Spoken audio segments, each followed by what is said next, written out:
The appetite for destruction, Les Paul, basically came, I think probably a lot of kids asking me about the guitar that I recorded, the record Appetite for Destruction.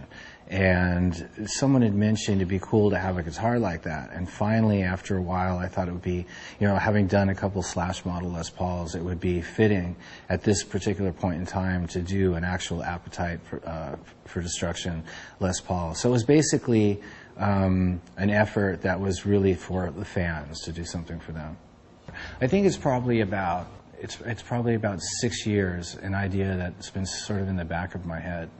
And it's funny, it was just a phone call last year to Gibson to see if they really actually wanted to pursue it. I wasn't really sure if they'd go for it, but I was really glad that they did.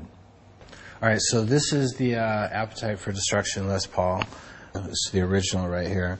Let's see, highlights on this guitar is, first off, is the Seymour Duncan, sort of Slash model Seymour Duncan Alnico Pros, which are made exactly like the original pickups that I used in the 80s, which, surprisingly enough, there's a pretty big difference, but the way they're wrapped, and also some of the material that's used has sort of advanced over the years, and so these are like the originals. Old style speed knobs, Tune-o-matic bridge, or saddle rather, and it's got old-fashioned capacitors, were actually a little bit hard to find in this thing, and the jumbo frets, and it's basically just set up exactly like my original was. And that's basically it. The little details that make the Appetite for Destruction guitar, the original Appetite for Destruction guitar, unique is, at the time it was very unique that it had Alnico 2 Pro Seymour Duncan pickups in it. I never paid much attention to the capacitors or any of the other hardware that came with the guitar, but it just had a really, really unique sound, and sort of became my signature sound after the release of Appetite for Destruction. So at this point, in trying to duplicate that guitar, it turns out that the nut was important, obviously the pickups were important, the capacitors were important, the wood was important, and a couple of little finer details. So that's what we tried to copy. But all things considered, with the original one, it just happened to have a certain sort of unique tone unto itself, and with the new one, we basically tried to capture that. The new Appetite for Destruction guitar is about as close as anybody could get to the original. If somebody had told me that the Appetite for Destruction guitar in 1987 was going to end up being as iconic looking and sounding guitar in 2010, I would never have believed it. Electric guitar has always had a special place in my heart because I just love the energy of it, and I've always loved the sound of lead guitar, electric lead guitar.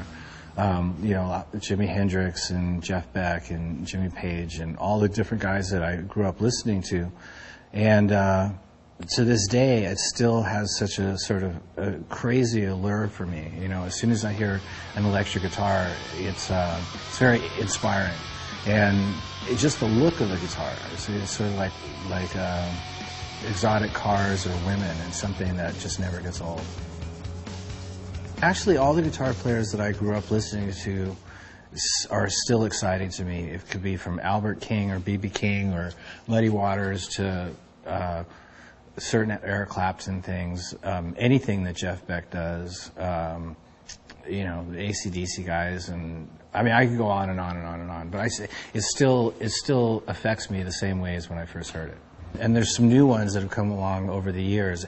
It's been a little few and far between in the millennium as far as new guitar players, but I think like Jack White was one of the guys who still inspires me to this day, and then and all the guys before him. I think one of the reasons I like being given the opportunity to play with people that have inspired me over the years is because it's a huge learning experience, but even more importantly, it's a big honor, to be able to stand in the same square footage as these guys.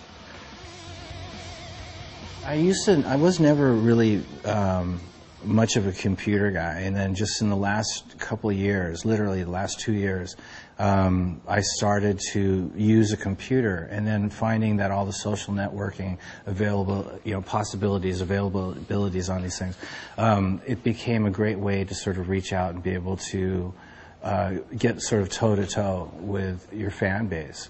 And I think it's great. You can do your own updates. You can obviously find out in real time what people think about whatever it is that you've got going on, and you can sort of just interact with them a lot easier than you can by using press updates and stuff like that. So I think it's a huge benefit. Well, the cool thing about Twitter, is that you can speak directly with fans again in real time, and it just gives you a better idea as to the people who are out there, sort of a better impression of what people are like.